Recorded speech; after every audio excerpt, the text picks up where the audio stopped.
I'm going to connect this new album, Live, Laugh, Love by Earl Sweatshirt, to his very first recorded words in the public sphere from 2002. But before I do that, I want to talk about what I love about this album. I've been sitting on this album for this review for a couple of days. I just haven't had time to record it. The semester's starting. It's my daughter's birthday. She turns 3 today. It's been crazy. But what I love is something that's been happening to me in my life, which is, like irony. Come on. Sarcasm. Just, it's enough. It's enough. We're done with irony. We're done with sarcasm. We've kind of seen where the edgy, sarcastic, ironic perspective leads, and it's nowhere good. We need earnestness, And this title, Live, Laugh, Love, incites both irony and earnestness. Now, the first time I read it, I thought about all the times I've seen Live, Laugh, Love. I have a colleague who's like 2 doors down from me. I'm recording this in my office. Her office is filled with those kinds of like posters and signs and little plaques that say stuff like "Live, Laugh, Love," and I've always kind of joked. I've always kind of laughed at it, like, so silly that you would need something like that. And then I was thinking about a time, when I was on vacation with my family. We were at some kind of Airbnb on the coast, and of course in the bathroom there's some kind of throw rug or foot towel or who knows what. Everything's branded "Live, Laugh, Love." Eat some popcorn. And I wanted to laugh at it. But at the same time, I was sitting there. And at that point, I was with she was then 1-year-old child. I was there with my wife. I was there with my older children. And I was just like, damn it. I am living. I am laughing. I am loving. And this little tea towel, whatever it was, his little poster, like it made me realize, man, it's okay. It's okay to show gratitude. It's okay. It's okay to be grateful for what you have. It's actually good. It's actually the only path to happiness is gratitude.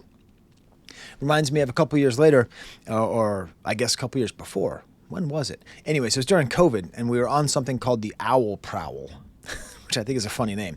It's at the Montezuma Wildlife Refuge. And we were there with this little old lady, and we were watching, these owls hunting over this field, and they were just like going after all the little field mice, and it was just beautiful. It was like the Valkyries. It was one of the most amazing things I've ever seen. And we were talking to her about life, because it was in the middle of COVID, and we hadn't, it was at the end of COVID, and, we hadn't been out. Everything was really bad. And she just says, "Bloom where you're planted."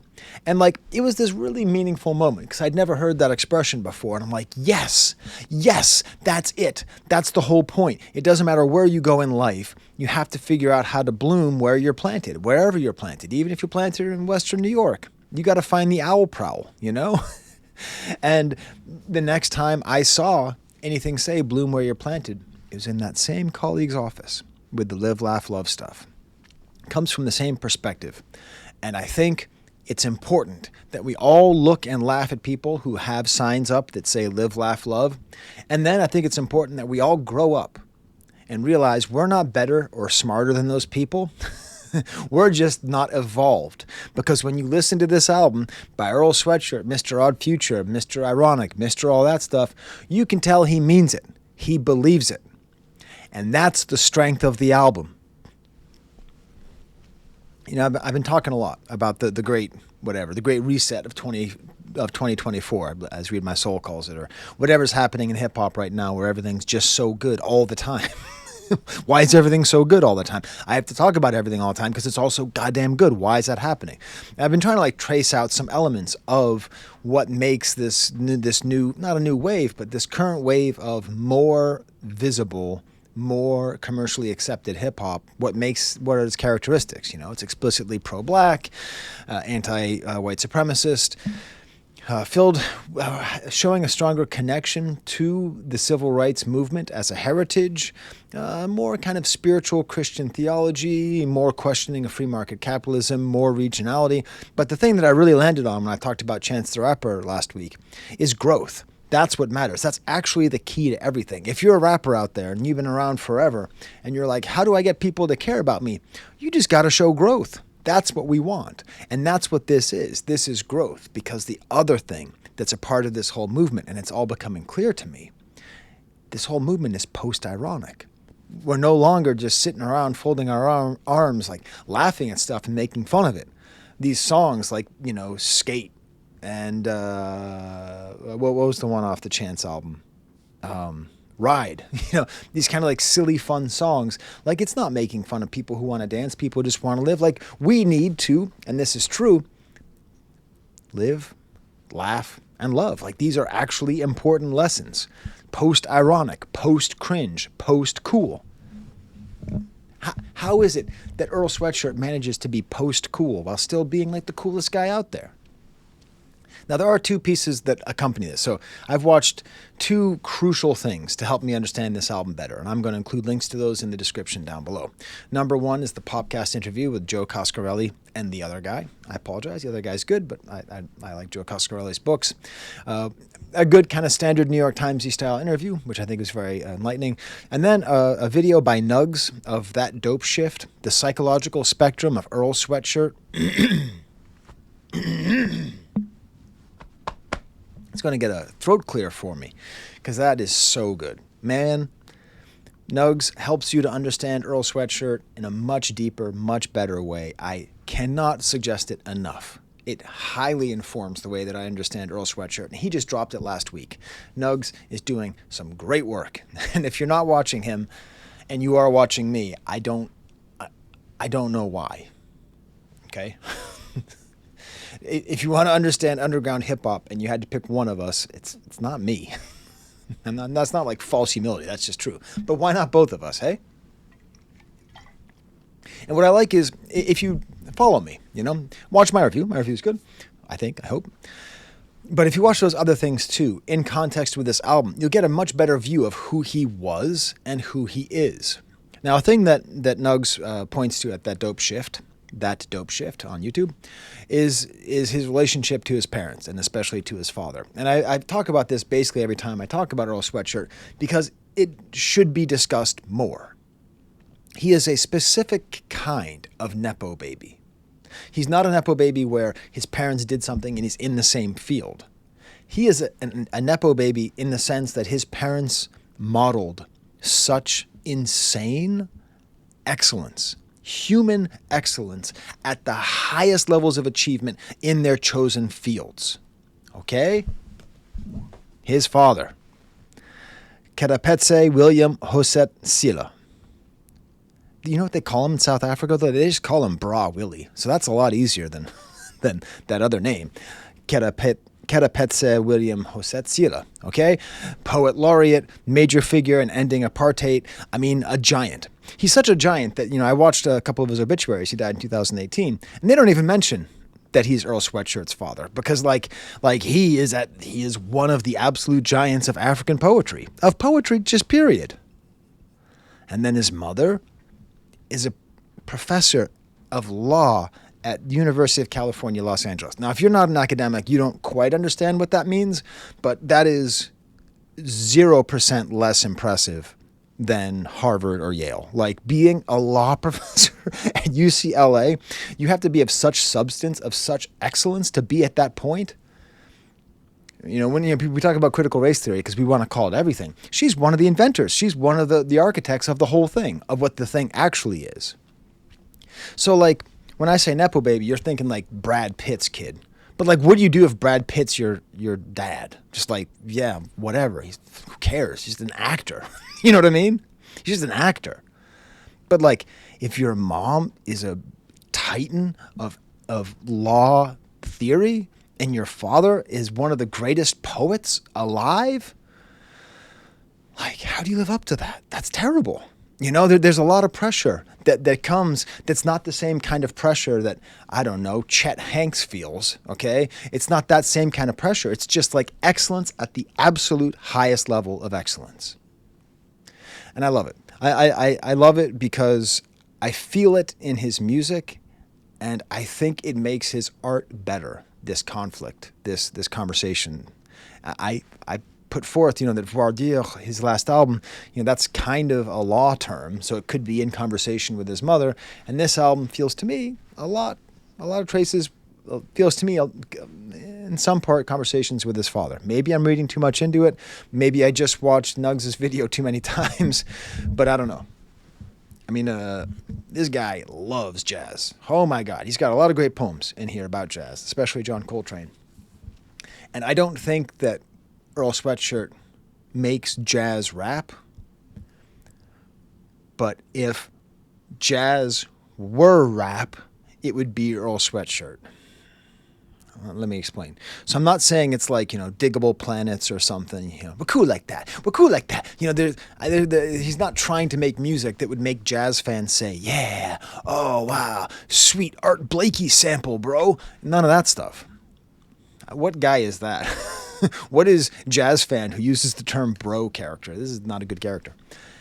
I mean, like, the way that jazz is super hard worked and then also highly improvisational, and that it can escape singular reading and all of those things. Like, to me, listening to Earl Sweatshirt is how I feel listening to John Coltrane.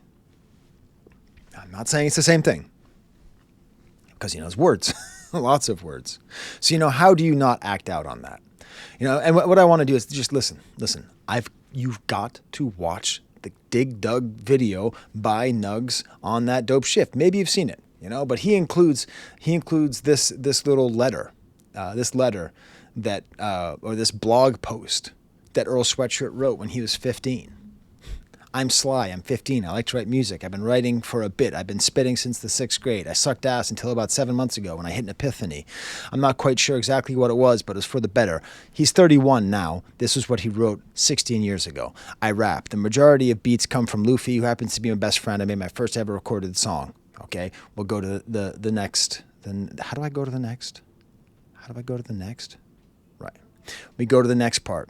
I'm a part of the Backpackers, couple of adolescents with goals and shit. We're weird mother effers who you hate because their style's awkward and their music is different. They don't have the same cookie cutter that you used to get dressed in the morning with. We are planning on dropping a mixtape, blah, blah, blah. I'm not a happy person. I don't like a lot of people, but people say I'm funny, so go figure. My mom is lesbian. I don't know why I included that. I plan to drop a mixtape some point near in the future. If that interests you, just go watch the damn video, would you? It's great. But it's what I love about that is that shows that his, what's that term for people who don't like people? Not misogyny, misanthropy. Thank you. It is my first day of teaching, by the way. It's why I'm in my suit. I taught back-to-back classes. Yo, that's hard. 50 minutes of 100% effort, back-to-back.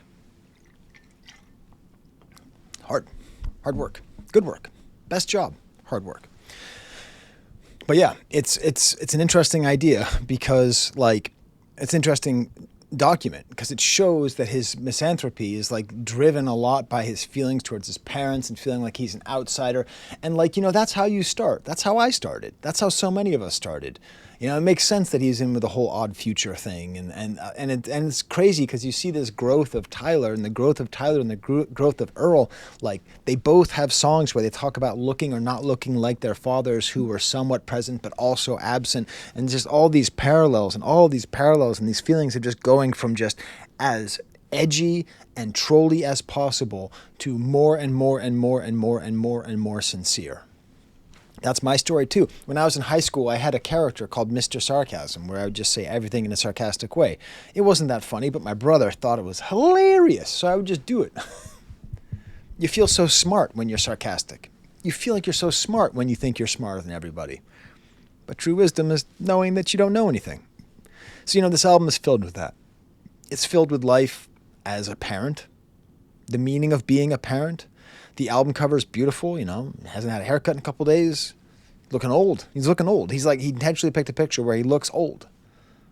It doesn't look like me old, but, he looks old, And it's wild because Dijon, which was the last album I reviewed, Chance the Rapper, which was the album before that, are both albums that are about the importance of being a good father and a good husband or a good ex-husband. But the point is they're both showing this level of personal growth. Now, Dijon's not a rapper, although the album does remind me of JPEG Mafia a fair amount in the way it's produced.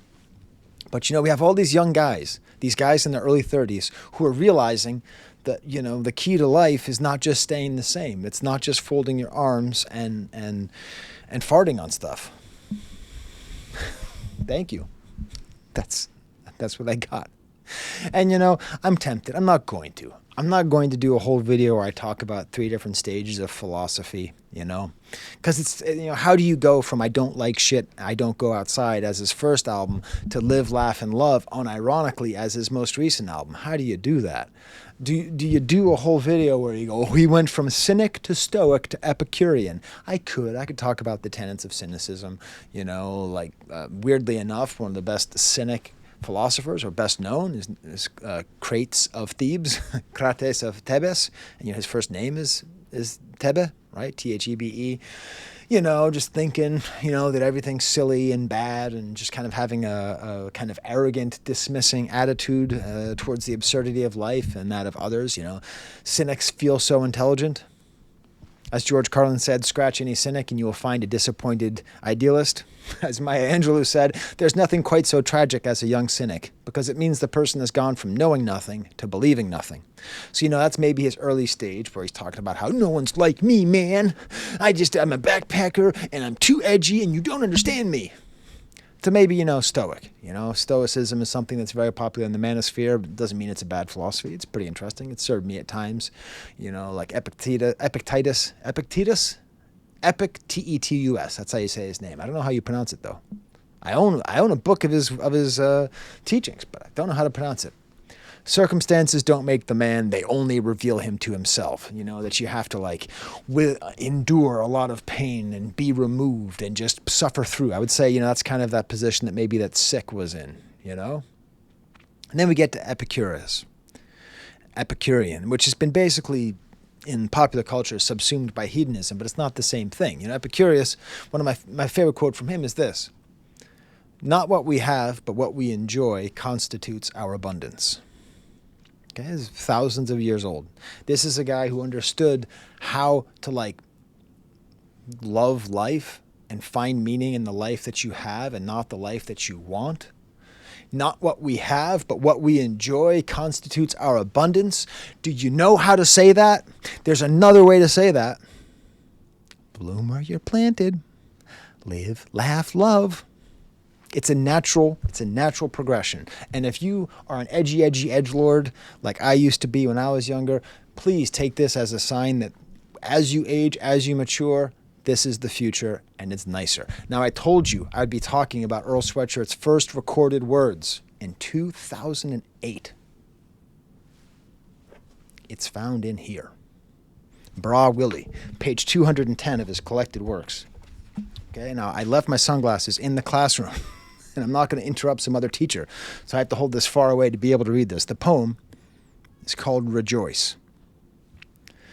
Says Tebe Neruda, that's Earl Sweatshirt's first and middle name, okay? Says Tebe Neruda of the vibrant smile, the eye so curious, it is reluctant to shut the world out even in sleep. I am the dream keeper, he says, the spontaneous song and the dance, pulsating with the force of my people's ethos. Watch me and rejoice. Earl was 8 years old when he said these words to his father. Okay, I'm going to read it better. Says Tebe Neruda of vibrant smile, the eye so curious it is reluctant to shut the world out even in sleep. I am the dream keeper, he says, the spontaneous song and the dance, pulsating with the force of my people's ethos. Watch me and rejoice. So I think I can be a clever little funny guy here and say that Earl Sweatshirt's first recorded lyrics are watch me and rejoice. Because he's doing in this album what his father did in that poem. He's looking at his kids, he's looking at his life, and he's finding ways of living, laughing, and loving. Okay? And when he was 8 years old, before he could be disappointed in his father and disappointed in his stepfather and disappointed in his mother and disappointed in the racism of America and disappointed in the industry and disappointed in everything, he could just be an 8-year-old kid who is so energetic and so joyful that he can't sleep. Do you have kids? I have kids. They're so energetic they can't sleep. They make you tell the same story over and over and over and over and over again. About the drum monster of Dagobah who trapped Yoda. I made it up. It's a good story. All right? Pulsating with force of my people's ethos, watch me and rejoice. Kids are always saying, watch me, watch me, watch me. They're always saying it. They always want to be seen. Watch me and rejoice. To me, it's full circle. But it's not full circle just for Earl. It's perhaps him understanding what this poem is. Maybe. I don't know. I don't know the man. I don't know. He probably doesn't even want to read his dad's poetry. you know? I don't know. But to me, that's pretty wild. His first words, his first recorded words, I am the dream keeper. Cool, right? Isn't that fun? Watch me and rejoice. Smiling eyes. Now, the whole album's got great production, swirling, strange, barely any songs, just verses, just one song, tons of sound effects, kind of goofy, kind of funny. He's like smiling the whole time. I'm going to go one step too far again. Here I go. This album is a poetry book. I just said that. Fuck yourself. Boop, boop, doop, boop, doop, boop, doop. I didn't mean to get so aggressive there, but it is. It is. It's a poetry book. It's like he's just throwing stuff out there. A lot of it's oblique. A lot of it's hard to read. A lot of it's... I'm telling you, if you read this book and you read his lyrics, you have a very similar feeling of just like, I sort of get it. I get the feeling, but I don't always get all the references.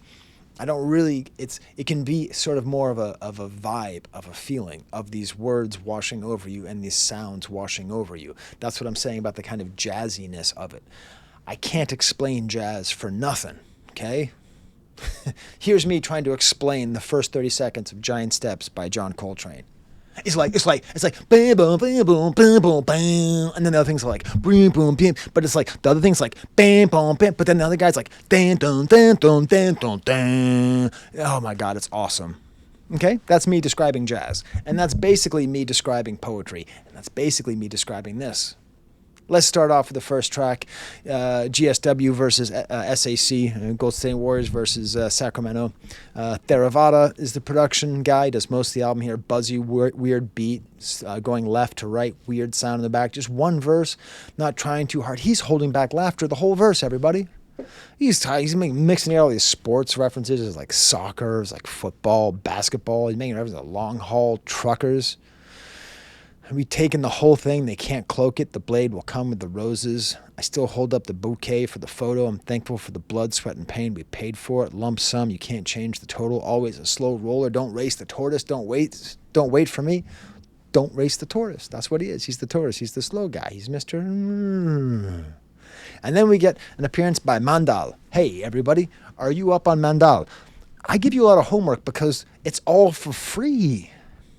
There's a channel on YouTube called Big Fun. You must go to Big Fun and subscribe. Mandal, I think he's the guy who runs it. And it's like, it's really funny. Earl Sweatshirt does an episode of it. Earl Sweatshirt wife does it. Ida, I forget her last name, does an episode of it. It's like very funny, very engaging, very well done. If you like this little appearance here, keep the creativity going. Hey, you ever want me to do an episode, Mandal? I'm there. And then we get to the song Forge. 1 second. I have to... 1 second. Sorry, I had to text my wife. Forge, act like you have some sense. Big Boy, later he quotes Andre Benjamin. Amazing beat, almost like Alchemist-like. These great single drum fills here, the screaming in the back. I don't know, just like these lyrics, this repetition. February never ends, What does it mean? Is it because it's Black History Month? Is it because it's a short month? Is it because it's the month he was born? I don't know, man. I don't know. Or is it because it's a cold month and you feel kind of like left over? I don't know what it means, man. I don't know. But I tell you what, I can't genius it for you. I could just say this. Infatuation, this cool kind of smoky soul sample, piano. And this is about dancing, This is about like dancing. This is about enjoying life and dancing. Watch me and rejoice, says Bra Willie's kid. Earl Sweatshirt's a better nickname than Bra Willie. I'm just going to say that. Apologies go to all South Africans. Exonerated, I ain't dying on this hill. Tonight we're dining where? Tell Leonidas I know somewhere with finer fares. Germinate the yeast, we got a jumping in the pan. Flirts with danger, we hastily learn how to dance. You know? Tell Leonidas, tonight we dine in hell. That's what he says. Fuck that. Let's not dine in hell. All right? Life is tough. Things aren't great right now. There's a lot of really tough stuff out there. A lot of people really suffering. A lot of stuff I'm saying is coming from a position of privilege because I don't have to worry about ICE breaking down my door at the moment. Okay? But, at the same time, gotta rejoice. Watch me and rejoice.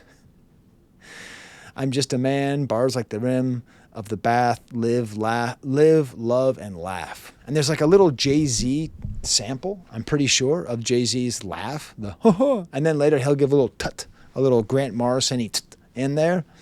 Nobody wants the scraps. The low hum of hunger had my stomach singing a song of sadness. I think that's a Melly Mel reference to how his eyes sang a sad, sad song of how he lived so fast and died so young.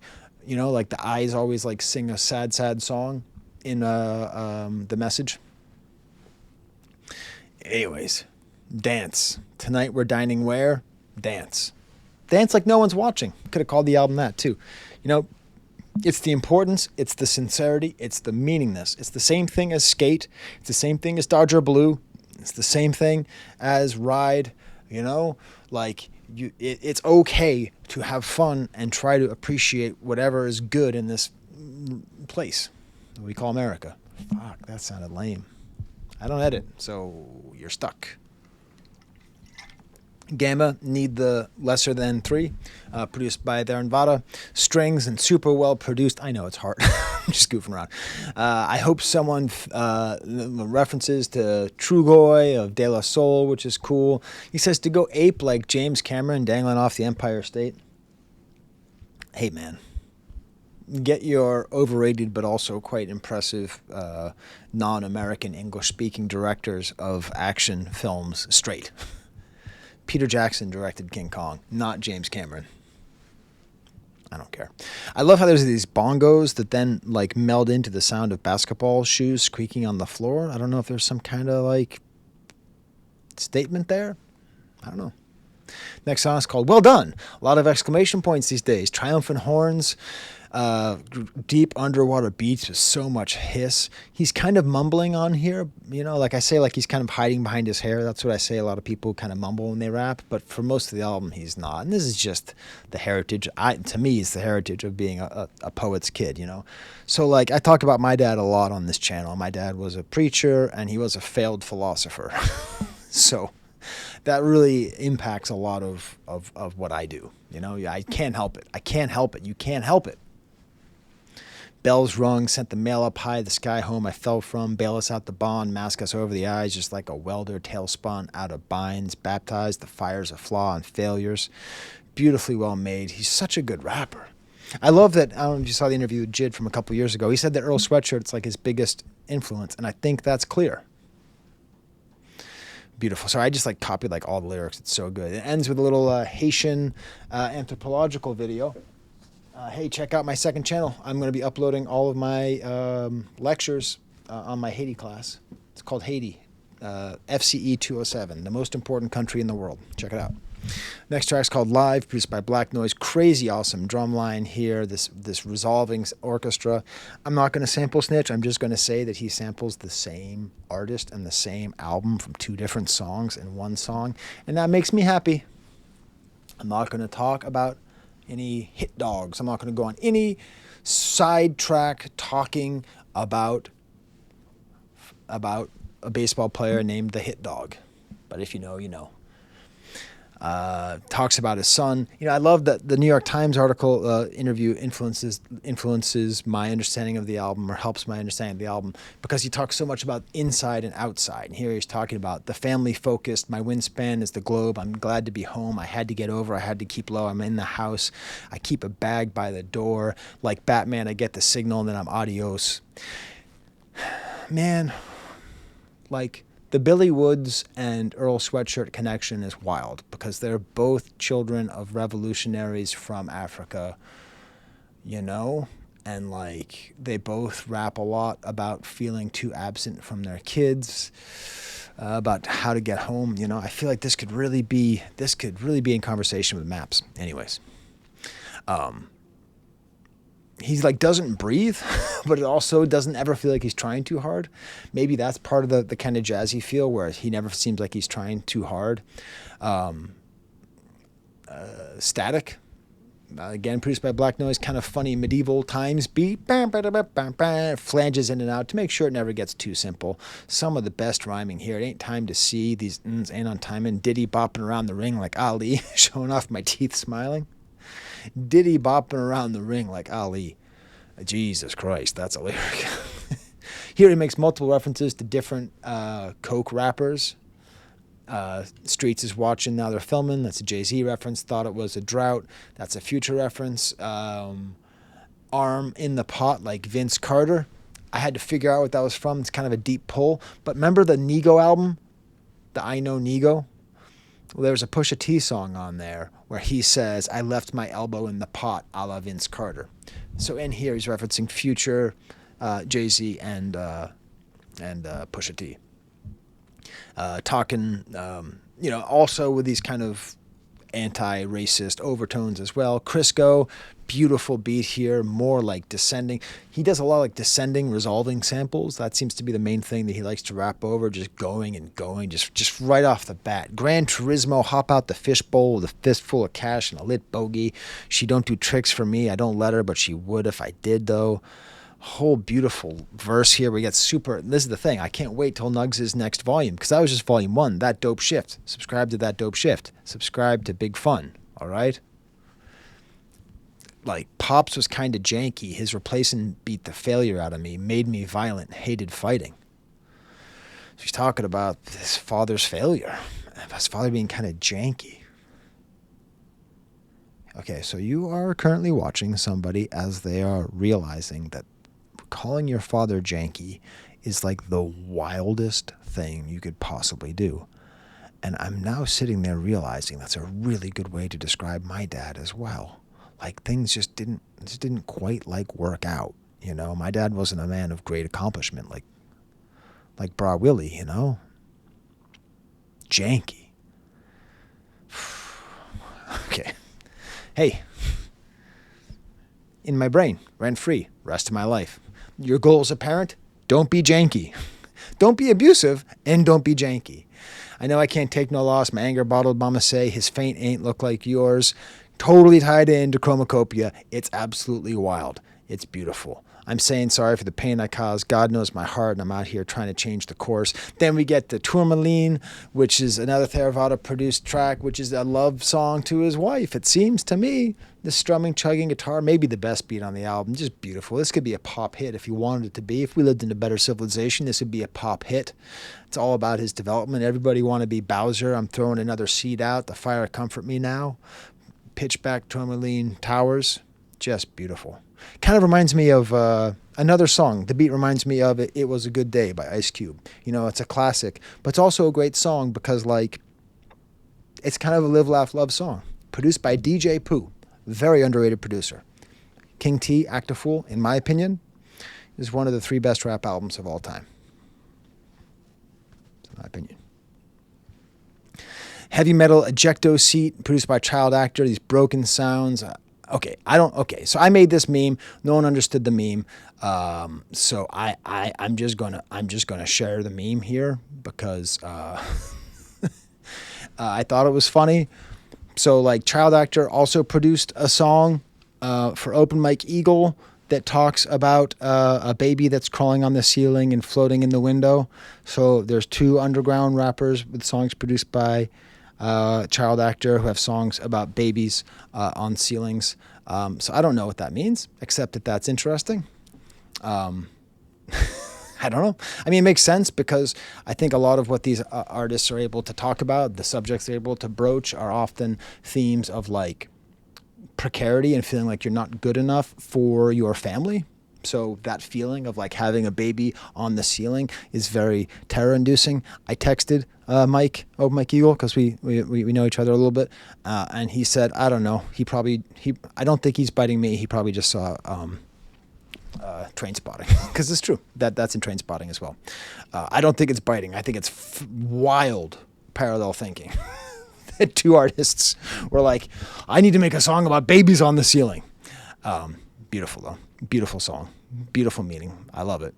The album ends with exhaust, more developed beat with a wah-wah pedal. I gave my baby daddy my daddy's last name and his likeness. Hosetsira. Hosetsira. Beautiful last name. I wish I could say it. More power to you, but there's no flowers in your vase. Remember the roses from the first song? It all goes together. No amount of sugar is going to help with the taste. Oh, he said vase. He didn't say vase. You pretentious fuck. No flowers in your vase. It's going to help with the toast. At the end of the day, it's really whatever you think. I'm airmailing you strength. More power to you, but there's no flowers in your vase. No amount of sugar can. Yeah. And then it ends with, so there you have it. It ends with, so there you have it, and I think that's an important way to end it because it is simultaneously a resigned, ironic, I'm too cool for school kind of ending. So there you have it. And it's also an earnest, live, laugh, love, so there you have it. Here's my work, there it is. You know, you can read it both ways, much like the title. My first review of Earl Sweatshirt was saying that he was not as good as Ski Mask the Slump God. A long time ago, everybody. 7 years ago. I don't agree with that anymore. I do love Ski Mask. But I've come a long way in understanding Earl Sweatshirt. I think because I wasn't around for Odd Future. I wasn't paying attention to music back then. So like I didn't know what he was about. So like, I didn't understand where he came from. But now that I'm familiar with that and I'm able to see that, I love seeing human growth. And it turns out if you want to see people grow, the best way to ingest culture is to listen to hip hop. Tell me when I was 10 years old that would be the case, I'd be surprised. All right, I have to make some phone calls and get to work. I have a meeting at 3 and 2, and I have all these meetings all over the place. But thank you for watching. I did tell my students first day of class that I am on YouTube, so maybe they're watching this class. Check Brightspace for your homework. All right, this is not part of your homework. I do not represent my university when I do these videos. Okay, till next time, there you have it. I said there you have it.